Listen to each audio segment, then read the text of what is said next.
In this video, I'm gonna show you how we can enter and exit the recovery mode on the Samsung Galaxy A57.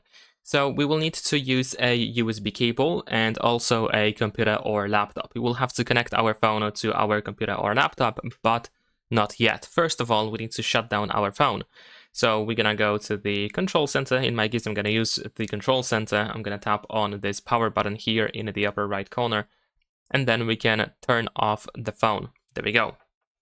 Now, once the phone is completely off, you can connect your phone to your computer or laptop, but once you do so, immediately after that, you want to press and hold the power button and volume up button at the same time, and you need to keep holding these two buttons until you enter the recovery mode. So let's give it a try. Let's see if we can make it work. There we go, plug it in, and then immediately press and hold power and volume up.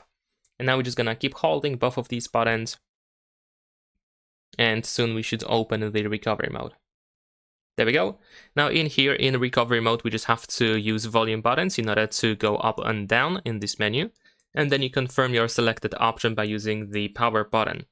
Now, if you want to exit the recovery mode, you just have to choose the reboot system now option. So of course, we're gonna make sure that it is selected, press the power button, and there we go. Of course, we can now also unplug the cable. And that is pretty much it. Leave a like and subscribe.